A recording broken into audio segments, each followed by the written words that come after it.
Right, so here we go. So a couple of reminders. A statistic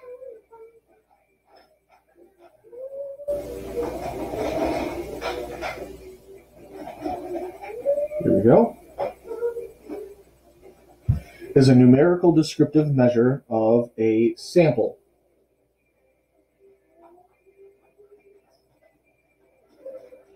A parameter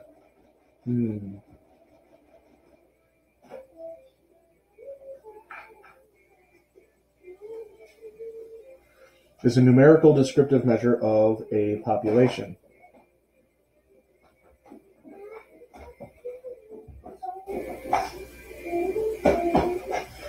A couple of variables we've been using. We've used mu a lot for the population mean or expected value. Sigma is the standard deviation, but if we're talking about a statistic or a sample, this mean we call x bar. Standard deviation we usually put S, and then we're going to get into proportions, and with a statistic it has this little caret on top, but we say that that's p hat for the statistic, where it's just p for the parameter or the population. So because of limited time, money, effort, or whatever, we sometimes don't have the means to take measurements of an entire population. We take samples of the population in order to make inferences.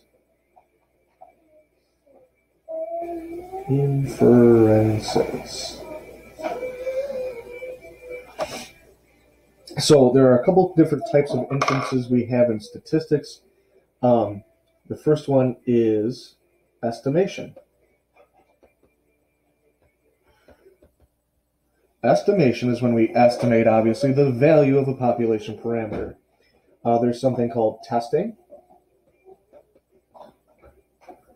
where we formulate a decision about the value of a population parameter. And then finally, there's something called regression.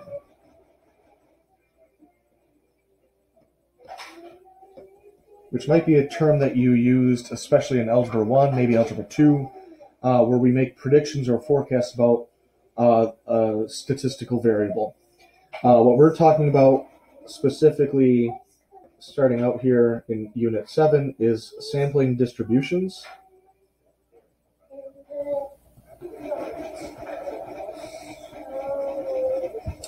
So it's a probability distribution of a sample statistic based on all possible random samples of the same size. So this is important, that the samples all have the same size.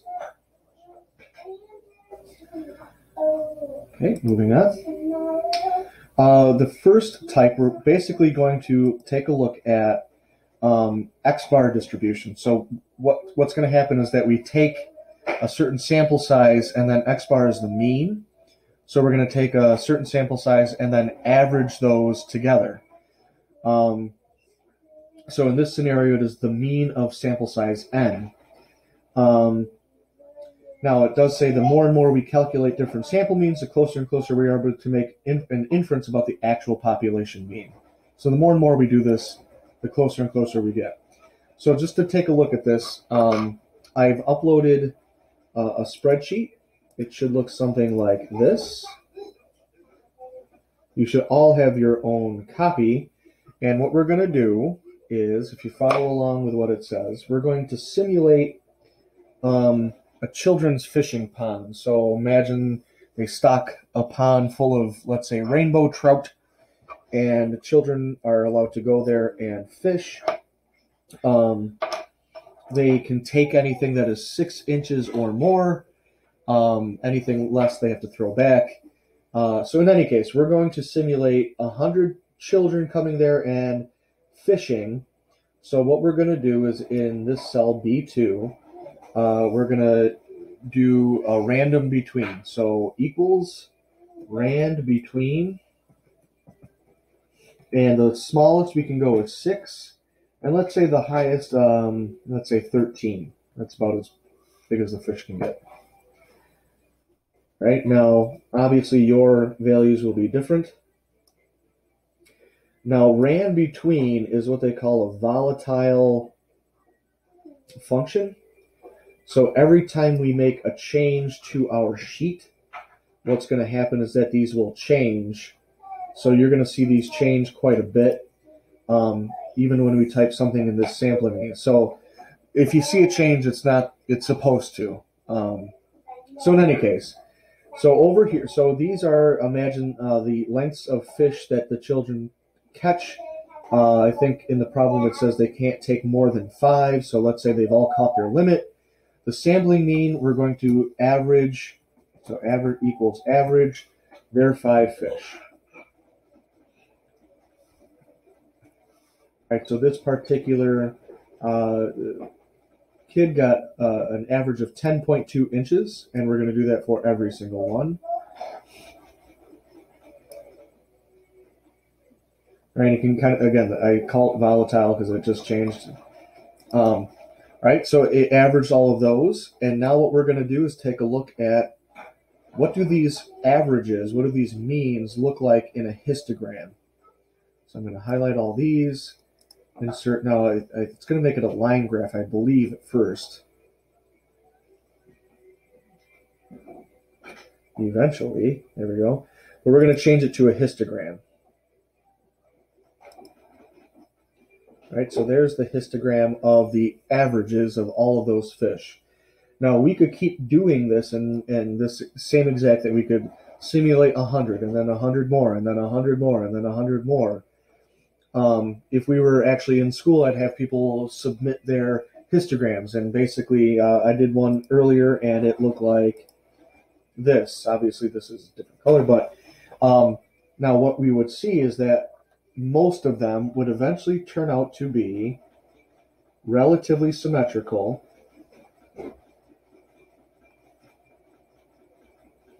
and bell-shaped, something like that. So does your histogram look similar? It should. Okay. Now it's not going to be perfectly bell-shaped symmetrical, but it's going to be pretty darn close. Again, here's the newest one I did.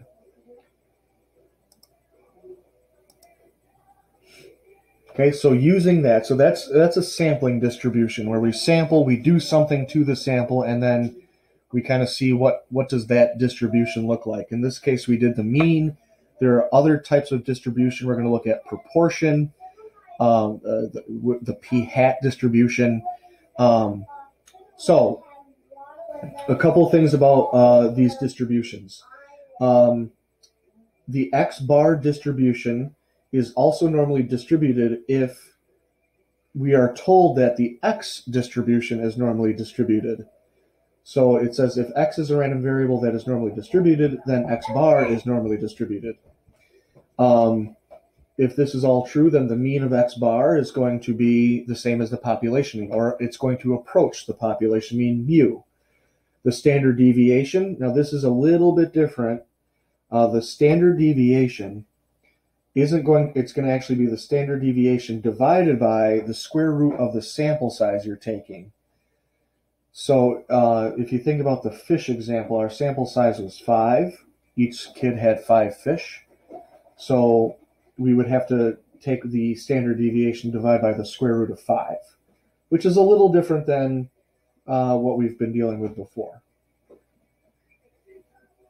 So let's say we're a team of biologists. We were going to study that children's pond that we just talked about. Let's say after some experimentation, we find that the average is 10.2 inches. All right. And the standard deviation is 1.4.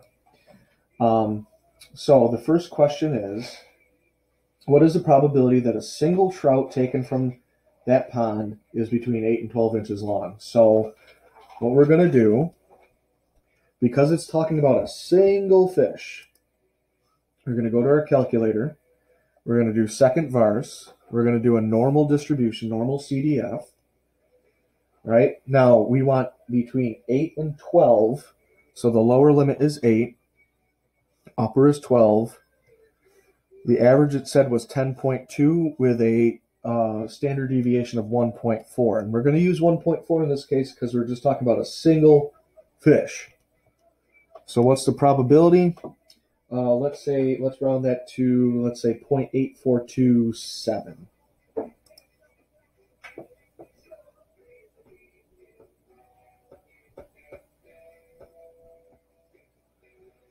Okay, but if we rephrase this question so that it says, what is the probability that the mean length X bar of 5 trout taken at random is between 8 and 12? This is where we have to do a new calculation for our standard deviation. We're going to have to take the standard deviation, my goodness, and divide by the square root of the number we're taking. So in this case, we're going to take 1.4 square root of 5 fish. 1.4 was the standard deviation. Do that on your calculator. 1.4 divided by square root of 5. It's about 0.63. So that's going to be our sigma, our standard deviation for the X bar distribution. So we can still do this on a calculator. Normal CDF. The only thing we're going to change here is that our sigma now is 0.63. So now the probability is 0.9976. 0.9976. 0.9. Now, we might say, well, wait a minute. Why is one probability different than the other? So if we draw a little picture, so what we're dealing with is both of these have a mu of 10.2. So the X distribution, its standard deviation was larger. It was 1.4, so its curve looks something like this. And what we found is that between 8 and 12, it was about 0.8427. So this part of the curve. But when we did the X bar distribution, we got a different standard deviation, which kind of squeezed this to make the curve would look more like this. Yeah, not to try to make that look obscene, but we're talking about in the same 8 to 12 range, more of the the standard deviation squeezes it so that more of it fits within that interval. Remember, standard deviation is a measure of spread, so a smaller standard deviation means it's not as spread out. Now, just you might also hear that the standard deviation of a statistic, so of X bar or p hat, is sometimes called standard error.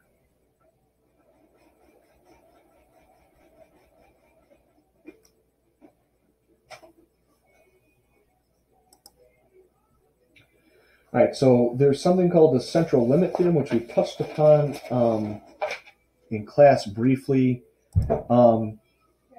Basically, if a distribution possesses a mean and a standard deviation, then the sample mean will approach the same type of distribution as the actual population distribution. Basically, the more and more you take a sample of a population, the more and more those samples or the distribution of the samples will resemble the population, is what this is saying. And in almost all cases, a sample size of 30 is more or less adequate to allow this to happen. So here's what we're talking about. Suppose that we have a normal distribution with mean mu 18, standard deviation 3. If you were to draw random sample sizes of 5 from the X distribution, what can you say about that distribution? Now, if you notice within the problem, it does say that X has a normal distribution. So what that means is that X hat, or X bar,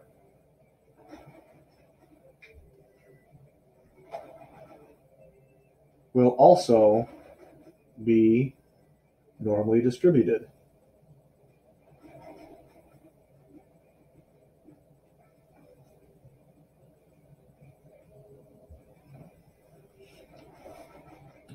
Now it says, how could you standardize that distribution? So what it's talking about is, if we wanted to convert these to a z-score, so a standard normal where the mu is 0 and the standard deviation is 1, we could take our sample mean, subtract the population mean, and then divide by the standard deviation divided by the square root of n. So I know that's a lot there, but in this case, if we wanted to standardize it, we could take that sample mean, subtract mu, which is 18, and then divide by the standard deviation is 3, divided by the square root of the sample size, which is 5. So that's how we could standardize it. In this next one, the X distribution has a mean of 75, standard deviation of 12, but you have no information as to whether or not the X distribution is normal. You're drawing sample sizes of 30. X bar is the sample mean. What can you say about the X bar distribution? Because the sample size is greater than or equal to 30, then the X bar distribution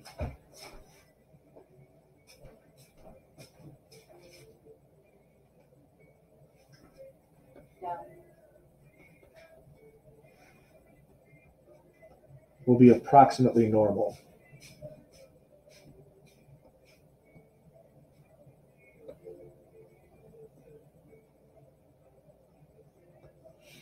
Now it says, how could you standardize it? So again, if we wanted to convert everything to a z-score, ridiculous. We could take our sample mean, subtract the mu, the population mean, and then divide by the standard deviation divided by the square root of the sample size, which in this case is 30. And that's how you could standardize it. So suppose you did not know that it had a normal distribution. Would you be justified in saying that X bar distribution is approximately normal if the sample size were 8? No, because the sample size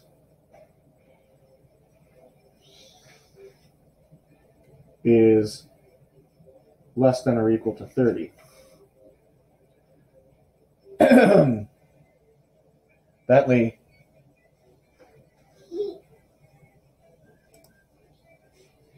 All right, so let's take a look at some problems here. So a strain of bacteria occurs in all raw milk. If X is the bacteria count per milliliter of milk, the health department has found so it does say that it is mound-shaped symmetrical.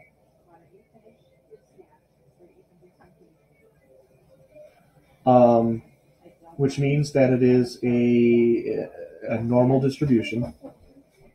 Tells us our mean and standard deviation. They take 42 random samples each day, and then those are averaged to create an X bar distribution. What is a distribution of X bar? So what this is asking, so is X bar normal? So X bar is approximately normal.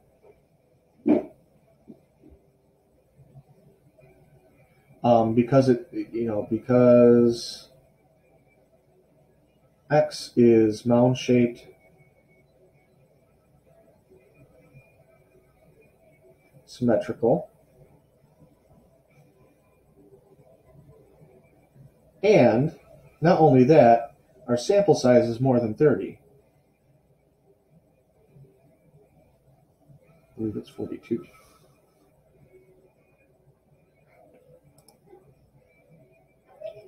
Assuming the milk is not contaminated, what is the probability that the average bacteria count X bar for one day is between 2350 and 2650 bacteria per milliliter? Well, since we're being asked about X bar, we need to calculate, we can't use the population standard deviation. We need to take the standard deviation, which is 300, and divide by the square root of the sample size, which is 42. All right, if we do that on a calculator, we get about 46.3. All right, so we're going to use 46.3 on our calculator to calculate the probability that these averages are between 2350 and 2650. So again, second vars, we're doing normal CDF.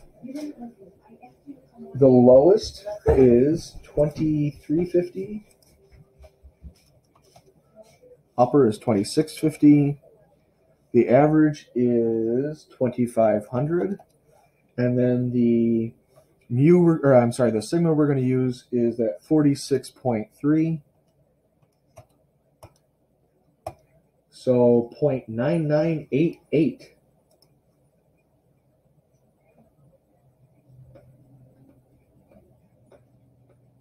So, I mean, nearly all of it, 99.9%, is going to be within that range, 2350 and 2650. So this last question is asking, so what if they take samples and it's not between 2350 and 2650? If you were the inspector, what would you think?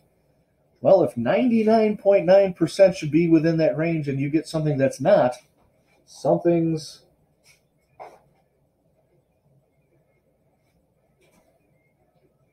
wrong. Now, I don't know much about milk production, but I do know that if it's not within that 99.9%, something's a little off. All right, so here's another one. Heights of 18-year-old men are approximately normal, so it does tell us it's approximately normal. Mean of 68, standard deviation of 3. Probability that an 18-year-old man selected at random is between 67 and 69 inches tall. Since it's asking about a single individual male, what we can do is just do normal distribution.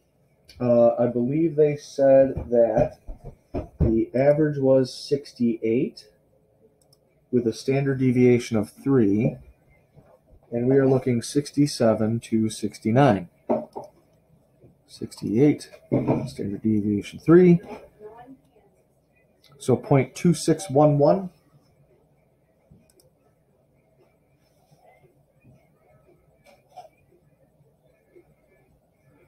Now this is saying if a random sample of 9 18-year-old men is selected, what is the probability that the mean height of X bar is? So now this is saying the average. So if we were to take a sample of 9, average them, what's the probability that the average is between those? If we're asked about this, we have to calculate a new standard deviation. So we'd have to take the standard deviation given to us and divide by the square root of the sample size, which is 9. This turns out to be 1. So I'm going to go back to my calculator, and everything's going to be the same except my standard deviation is now going to be 1. So 0.6827.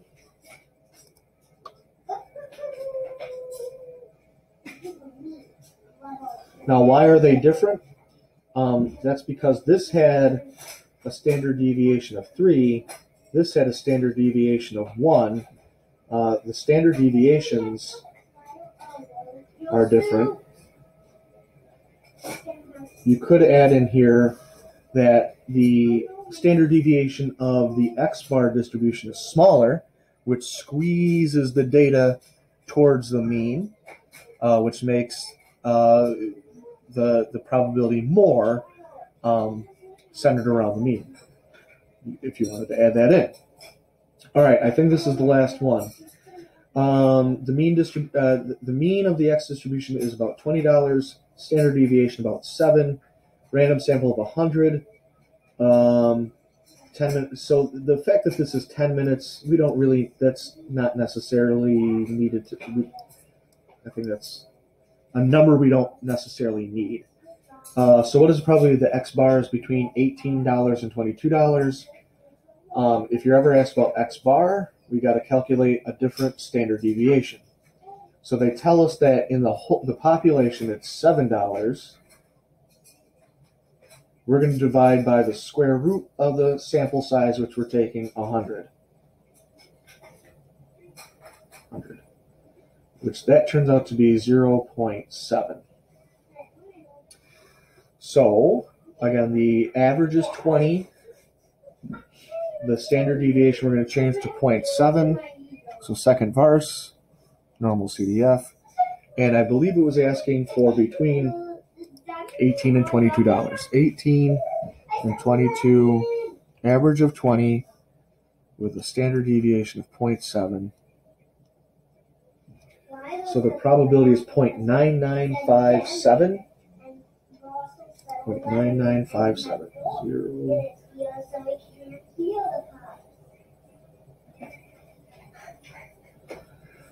Okay, and then this is the last one. I think. Actually, I guess. Anyway, if we read through this, it has a mean of 7,500. Estimated standard deviation 1750. If it's less than 3,500, it's an indication of leukopenia. I think that's how you say that, which is a bone marrow depression may result as a result of viral infection. So a single test, so because this is a single test and it says X, we're basically going to use 7,500, 1,750. Now we're dealing with something that's less than 3,500. So when we do this on our calculator, the lower bound is going to have to be that -1 E99 up to 3,500. The average was, I believe, was it 7,500? Yep. And then we're going to use that 1,750 because this is dealing just with a single test, and it's 0.0111.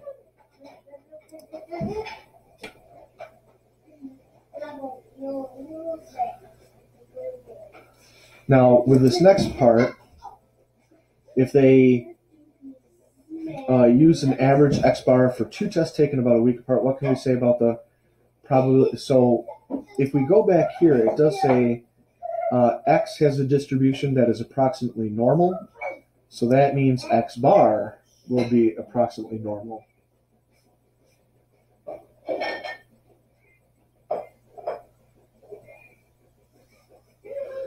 So because of that, and we're being asked for X bar here, we're going to take we need a different standard deviation. So 1,750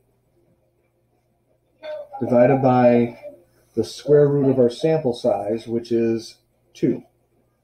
2 tests taken a week apart. That turns out to be around 1,237.4. And that's what I'm going to use as the standard deviation on the calculator. Again, all this will stay the same, except I'm going to change the 1,750 to 1,237.4. Okay, so that is the calculator's way of saying it's very, very small. 6.1 times 10 to the negative fourth. 6.1 times 10 to the negative fourth. Who knew that 8th grade math would come in handy again? So that's 0.00061, which is 0.061%. So it's highly unlikely that 2 tests will be less than 3,500. Maybe that's why, if it is, there's something wrong. So that's the first 2 sections of Unit 7. There will be more to come on Unit 7. I'll try to get that out as soon as I can.